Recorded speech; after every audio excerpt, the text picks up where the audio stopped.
तो हेलो दोस्तों, आप सभी को और एक नई वीडियो में स्वागत है। आज की इस वीडियो में मैं बात करने वाला हूँ और एक नई टॉपिक के बारे में। लेकिन उससे पहले एक डिस्क्लेमर आपको देना चाहूँगा। ओके, जो आगे इस वीडियो में जो भी मैं बात करने वाला हूँ या जो भी मेरे मुंह से निकलने वाले हैं शब्द, वो सारे चीज़ों को आपको सच या झूठ भी नहीं माननी चाहिए। अगर तुम्हें लगता है कि this things will help me to improve myself in my life, then आप उसे यूज कर सकते हो। बट आप पूरी सीरियसली मत लेना, लेकिन सीरियस भी ले सकते हो।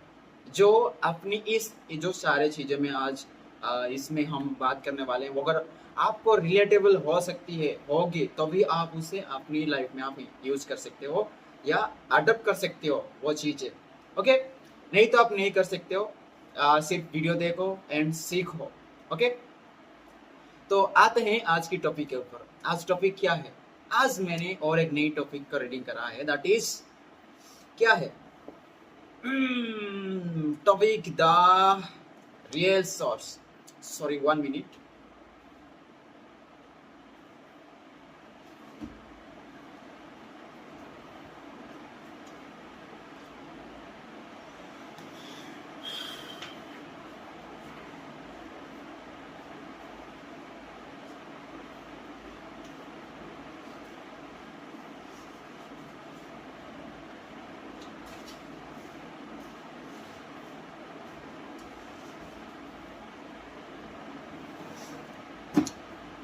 ओके, आज हम बात करने वाले हैं और एक नई चैप्टर की नई टॉपिक के बारे में।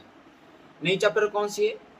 जो कि मैंने कल ही शुरुआत करी है, chapter number 32 from the book thinking fast and slow by the Daniel Kahneman. And आज इसकी जो topic challenging economic challenges in economic के बारे में हम बात करने वाले हैं। तो पहले में what is the context is about, मतलब इसमें क्या है पूरा, उसके हम शॉर्ट में देखेंगे। उसके बाद कुछ की पॉइंट्स को देखने वाले हैं। उसके बाद हम देखेंगे कुछ लेसन्स देखने वाले हैं, क्या सीखने को मिलता है आज की इस रीडिंग में। ओके, एंड जो भी मैं समझाऊंगा उसमें कुछ गलतियां हो रही है तो भी आप मुझे कह सकते हो। ओके, मैं उसे एक्सेप्ट करूंगा एंड आगे जो आने वाली वीडियोस में उसे हम इम्प्रूव करने को मैं कोशिश करूंगा। ओके, चलिए पहले देखते हैं what is the text is about. It discusses an experiment about preference reversal, a situation where people choose one option when asked directly but assign a higher value to another option when asked to price them individually। Okay, देखो, इसमें एक experiment है। इसमें क्या करा गया है कि एक सिचुएशन दिया गया है लोगों को, उसमें चूज करना है, एक ऑप्शन को चूज करना है एंड उन्हें डायरेक्टली पूछा गया है। बट उसमें अगर assign a higher value to another option, अगर एक ऑप्शन दिया जाएगा अनदर ऑप्शन, उसमें अगर उसकी जो पहले दिया गया था उससे ज्यादा वैल्यू दिया जाएगा, देन उसमें थोड़ी सी चॉइस करने में थोड़ा सा गड़बड़ी उल्टा सीधा हो सकता है।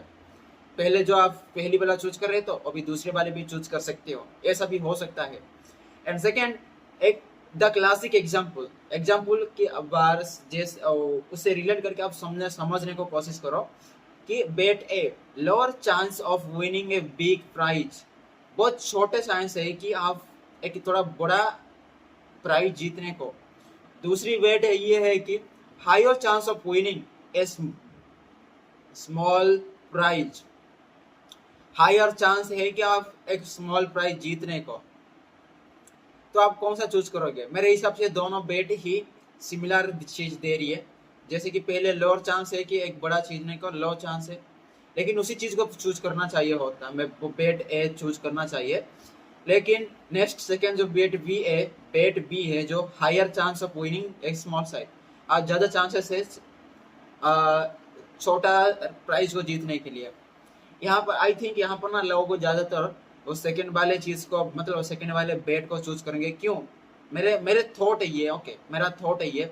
क्यों चूज करेंगे? बिकॉज हायर चांस 10 बहुत चांसेस है कि आप जीत सकते हो, वो चाहे छोटा हो या कम हो या अधिक, आप तो जीत रहे हो ना। आश्चर्य मिल रही है, सिक्योर मिल रही है, सेफ मिल रही है, तो आप वही बेट खेलोगे मेरे हिसाब से। नेक्स्ट क्या है इसके बारे में देखते हैं। इसमें लिखा है वही चीजें लिखा है कि people choose B when comparing directly safety wise. देखिए सेफ्टी वाइज अगर हम चूज करें मतलब बायस चूज करते हैं then directly set bet B ही लोग चूज करेंगे। But the price A higher when asked how much it's worth, big price seems more valuable when judged alone. अगर आप प्राइस के हिसाब से देखोगे तो डेफिनेटली जो बेट ए को लोग चूज करने वाले हैं, okay. And this inconsistency violates rational choice theory. And ये जो आप देख रहे हो अभी दोनों ऑप्शंस मैंने आपको दिया, इसे ऑप्शन आप दोनों चीज से देखें। एक होता है कि आप सेफ्टी बायस से एक ऑप्शन चूज कर रहे हो, दूसरी है कि आपको प्राइस के हिसाब से हायर वैल्यू के हिसाब से आप उसे चूज कर रहे हो।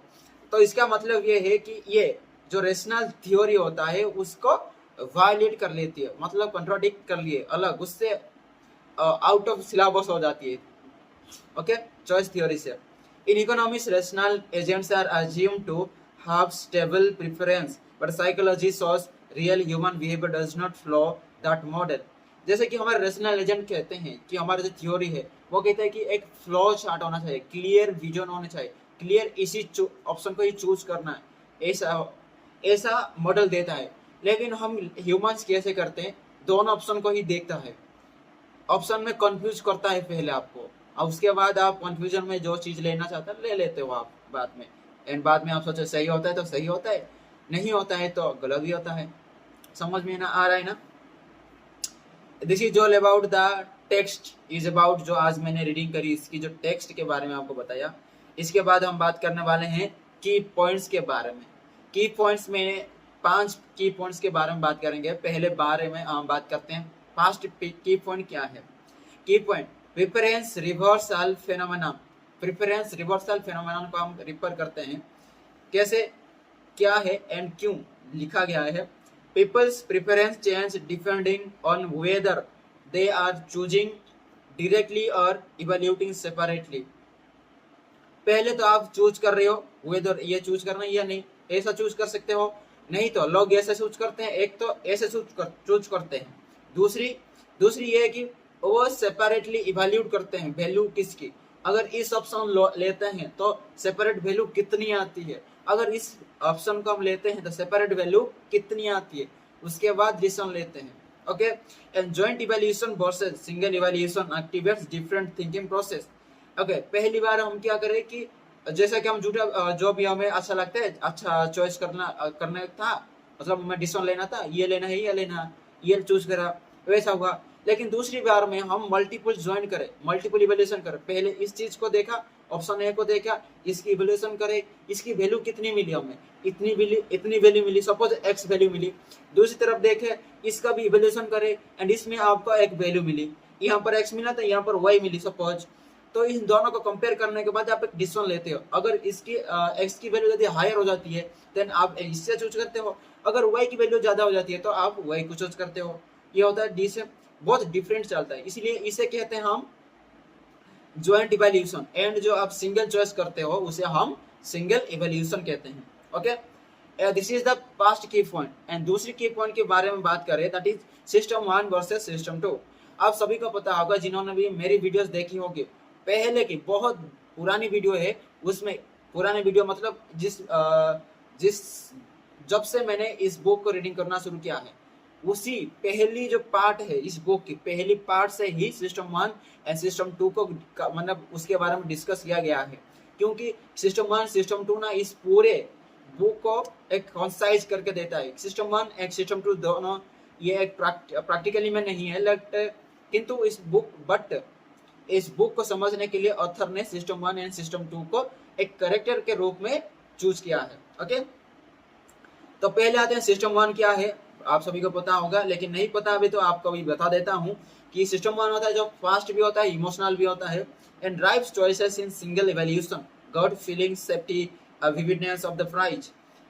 ओके, सिस्टम 1 होता है क्या कि फास्ट एंड इमोशनल होता है, एंड ये ड्राइव करता है किस बेसिस पे? सिंगल इवैल्यूएशन, मतलब ये सिंगल चीज, ये बेस पे होगा, इमोशन के बेस पे भी आप चूज कर सकते हो, नहीं तो आप एक प्राइस के एक, लेकिन सिंगल चीज पे आप फोकस करके आप इवैल्यूएशन करते हो। दूसरी होता है सिस्टम 2। सिस्टम 2 में क्या होता है? Slow and deliberate, come in more during joint evaluation, compare, comparison, weighting, trades off. मतलब जो सिस्टम 2 होता है इसमें क्या करना होता है कि इसे आप ये भी मान सकते हो कि जॉइंट इवैल्यूएशन भी कह सकते हो। क्यों जॉइंट इवैल्यूएशन हम कह सकते हैं सिस्टम 2 को? सिस्टम 2 को बिकॉज सिस्टम 2 में हम क्या करते हैं, थोड़ा स्लो होते हैं, स्लो थोड़ा पॉज करते हैं, पॉज करने के बाद दोनों पर्सपेक्टिव को देखते हैं, क्या प्रोबेबिलिटी हो सकती है, अगर इस चीज को हम चूज करते हैं तो इसकी प्रोबेबिलिटी क्या हो सकती है, अगर इस चीज को हम चूज करते हैं इसकी प्रोबेबिलिटी क्या हो सकती है, अगर हम इसे चूज करते हैं इसकी वैल्यू क्या होगी, अगर इससे तो इसकी वैल्यू क्या होगी, अगर ये ज्यादा होती है तो इसे हम चूज करेंगे, अगर ये ज्यादा होती है ये चूज करेंगे। अगर दोनों सेम है, लेकिन उसके बाद आप ओवरऑली चेक करना पड़ेगा, अगर हम इमोशनली हम कैसे अच्छा होता है नहीं, इमोशनली देखेंगे, प्राइस वैल्यू के हिसाब से देखेंगे, कितना एडवांटेज देता है, कितना डिसएडवांटेज, सारी चीजों को देखेंगे। इस साइड पे भी वैसे ही सारी चीजें देखेंगे, नोटिस करेंगे, उसके बाद हम डिसीजन लेंगे, सारी चीजों को ज्वाइन करके इवैल्यूएशन करेंगे कि कितना होगा, उसके बाद आप डिसीजन लेंगे। This is the joint evaluation के बारे में आप कह सकते हो, दिस इज द सिस्टम 2 भी कह सकते हो इसको। थोड़ा पॉज, ये सिस्टम 2 ना बहुत बेहतर अच्छा मतलब डिसीजन लेता है, एंड इसके सिस्टम 2 के हिसाब से ही आप अपना जो चेंजेस कर सकते हो, अपने हैबिट्स पे चेंज कर सकते हो, अपनी हैबिट्स पे काम कर सकते हो। ओके, क्योंकि ये थोड़ा सोचता है थोड़ा। ओके, एंड नेक्स्ट आते हैं अनदर की पॉइंट के बारे में, the third key point that is challenge to relational economic, challenge to relational economic. Economists assumed rational econs have consistent preference, but the experiments by Sarah Lichtenstein and Paul Slovic showed real people don't behave that way. Okay, जो economist जो होते हैं वो assume कर रहे थे कि rational इकोन्स have consistent preference. जो रेशनल इकोन्स मतलब इकोनॉमिक्स होता है, इकोनॉमिस्ट जो होते हैं वो क्या सोचते हैं कि वो कंसिस्टेंट प्रेफरेंस करते हैं एक ही चीज को। जैसे कि हम अच्छे से मतलब क्या करते हैं कि हम किसी भी डिसीजन लेने से पहले हम पहले उसके बारे में थोड़ी सी हम जानकारी लेते हैं, एक डाटा कलेक्ट करते हैं, उसके बाद उसे आगे बढ़ते हैं। लेकिन in the normal human being में ऐसा नहीं होता। नॉर्मल ह्यूमन बीइंग में अब कभी कभी हम इमोशनली भी हम डिसीजन लेते हैं, कभी कभी हम प्रोफेशनली देखा जाए तो हम कभी कभी अच्छे डिसीजन लेते हैं, कभी कभी अप एंड डाउन भी होता है। ओके, यही चीज कहते हैं कि ये अलग होता है। In human people don't have behave that way, जैसे कि कौन सोच रहे थे नहीं। अभी नेक्स्ट आते हैं, नेक्स्ट पॉइंट क्या है, Grether and the Plott study in 1979। क्या स्टडी किए थे? Economist tried to disprove the psychologist. Economist ने ट्राई करे थे साइकोलॉजिस्ट को डिस्प्रूव करने के लिए। This undermine standard economic preference theory. लेकिन इससे पहले कुछ मैंने छोड़ रखा है, तो क्या है वो? Tested 13 different explanations. पहले तो क्या इकोनॉमिस्ट ने ट्राई करे डिस्प्रूव करने के लिए, किसे? साइकोलॉजिस्ट को। एंड दूसरी बात ये है कि tested 13 different explanation, 13 different explanation को वो टेस्ट करे। एंड नेक्स्ट आता है, in the end they admitted the psychologist were right context shapes preference. Okay, and उसके बाद नेक्स्ट इसकी जो एक्सपेरिमेंट की एंड में जो इकोनॉमिस्ट होते हैं वो एडमिट करते हैं कि साइकोलॉजिस्ट आर राइट। क्यों? कि कंटेक्स्ट शेप्स प्रेफरेंस, हम जो कंटेस्ट करते हैं, कंटेक्स्ट वो शेप करती है हमारी। ओके, शेप प्रेफरेंस, हम जो भी चूज करना चाहते हैं उसे शेप करती है, चूज करने की जो अब पीछे हमारी जो बैकग्राउंड में चलती है ना प्रोसेस, उसे शेप करते हैं। एंड नेक्स्ट आते हैं, this undermined standard economic preference theory. इसे हम कहते हैं standard economic preference theory. This is the key point number 4। And next आते हैं की पॉइंट नंबर 5 के बारे में बात करते हैं। 5 में क्या है, लास्ट में कुछ नहीं है, ऑब्वियस बस इम्पैक्ट के बारे में थोड़ी सी बात लिखा गया है, तो मैं लिखा हूँ इसमें। तो इम्पैक्ट क्या है, impact it open the door for psychology in economics, behavioural economics. ये ओपन करता है साइकोलॉजी इन इकोनॉमिक्स में, साइकोलॉजी को एक मौका देता है, ओके, बिहेवियरल इकोनॉमिक्स। एंड दूसरी है impact showed that human choices is context dependent not stable. Context के ऊपर डिपेंड करता है, जो ह्यूमन चॉइसेस करते हैं वो कॉन्टेक्स्ट के ऊपर डिपेंड करता है, नॉट स्टेबल, वो स्टेबल नहीं होता है कभी। एंड नेक्स्ट है first economist to take psychological research more seriously. Economist को हम टू टेक साइकोलॉजी, फोर्स करा जाता है इकोनॉमिस्ट को कि वो साइकोलॉजी को थोड़ा सीरियसली ले, ओके। अभी आते हैं, ये तो था की पॉइंट्स के बारे में। अभी बात करते हैं लेसन्स के बारे में, लेसन्स फ्रॉम दिस। जो आज की जो टॉपिक मैंने रीडिंग करी उसमें से हम लेसन्स क्या क्या हो सकते हैं। पहली आता है, इसमें हम भी 5 देखेंगे लेसन्स। एंड पहली लेसन क्या है कि human choices are context dependent. अभी मैंने आपको बताया इम्पैक्ट में कि हमारी हम जो चॉइस करते हैं, प्रिफरेंस करते हैं, उसमें हमारी कंटेक्स्ट ज्यादा वो सेफ देता है, कंटेक्स्ट हमें सेफ देता है प्रिफरेंस करने के लिए। वही चीज कह रहे हैं, हाउ यू फ्रेम और present option changes decision. How you frame और प्रेजेंट ऑप्शन चेंजेस डिसीजन। आप जो प्रेजेंट अभी कैसे हो, आप जो एनवायरमेंट अभी आप कैसे सिचुएशन में हो, वो चेंज कर सकता है आपके डिसीजन। सपोज आप देख लो, आप बहुत एंग्री हो एंड कोई आपको पूछता है कि मुझे ये चाहिए कि मुझे ये देना, कि मुझे ये हेल्प चाहिए थी। आप उस टाइम पे ना इतनी एंगर में होंगे कि उसे आप इतना ये शब्द बोल दोगे, भाई वो यहाँ पर खड़ा नहीं होगा और फिर से वो आप पूछने के लिए भी आएगा नहीं कभी। लेकिन बाद में सोचो कि अगर यार मैं एंगर में था तो इसे ऐसे बोल दिया, लेकिन ऐसा नहीं बोलना चाहिए था।